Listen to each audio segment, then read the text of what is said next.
साथियों, आप सभी का इस प्लेटफॉर्म पर स्वागत है। यहाँ पर हम लोग हस्तशिल्प आर्नमुला शीशे के संबंध में बात करेंगे। यहाँ आपको जो चित्र दिखाई पड़ रहा है ये है आपके आर्नमुला शीशे। तो देखिए, यह जो आर्टिकल है ये जनसत्ता समाचार पत्र में जो 7 जून 2023 का जो संस्करण है उसमें ये प्रकाशित है। तो ये आपके जीएस और करंट दोनों के दृष्टि से काफ़ी महत्वपूर्ण है।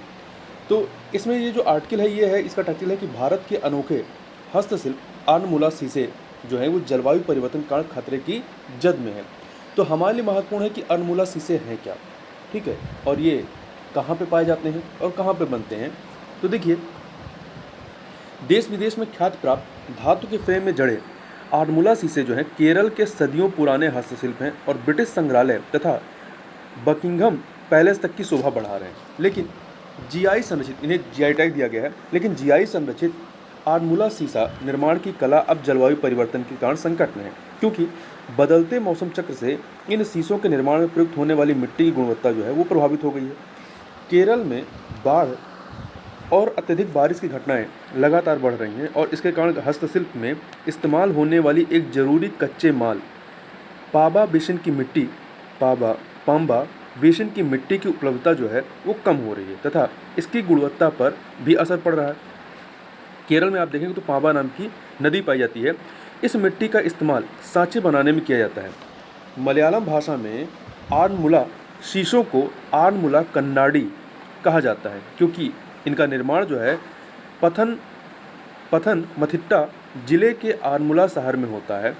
धातु निर्मित इन शीशों को 2004-5 में भौगोलिक संकेतक जीआई टैग दिया गया था और प्रधानमंत्री नरेंद्र मोदी ने नवंबर 2015 में ब्रिटेन की यात्रा के दौरान तत्कालीन प्रथम महिला समांथा कैमरन को जो है आर्नमुला कन्नाडी भेंट किया था।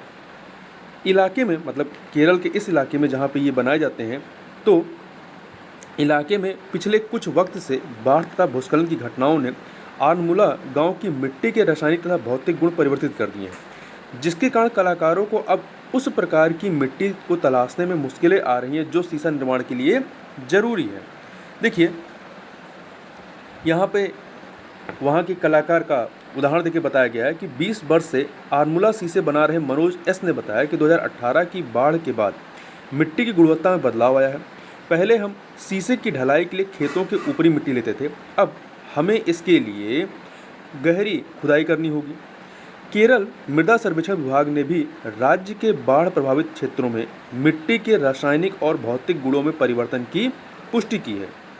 मृदा सर्वेक्षण विभाग के सहायक निदेशक बी जस्टिन ने कहा कि 2018 की बाढ़ के बाद 13 जिलों में हमारे अध्ययन में पता चला है कि मिट्टी की गुणवत्ता में काफ़ी बदलाव आया है।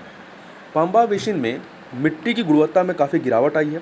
उन्होंने कहा कि भीषण बारिश की घटनाओं से स्थिति और खराब हो सकती है। मनोज ने बताया कि परिवर्तित गुणवत्ता वाली मिट्टी से शीशा निर्माण बहुत ही मुश्किल से होता है, क्योंकि यह मिट्टी जो है वो दानेदार तथा भुरभुरी होती है।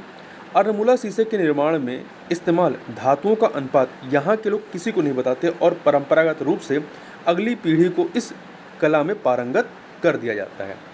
तो ये था आपका आर्नमुला शीशे के संबंध में। यदि इस आर्टिकल को एक बार आप सुनते हैं तो ये हमेशा के लिए आपके दिमाग में बैठ जाएगा, ठीक है।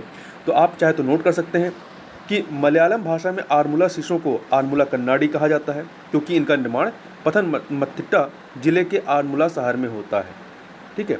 धातु निर्मित इन शीशों को 2004-5 में भौगोलिक संकेतक या जीआई टैग दिया गया था। तो आर्नमुला शीशे आपके केरल से संबंधित है। इस वीडियो में बस इतना ही, मिलते हैं नेक्स्ट वीडियो में, तब तक के लिए बहुत बहुत धन्यवाद।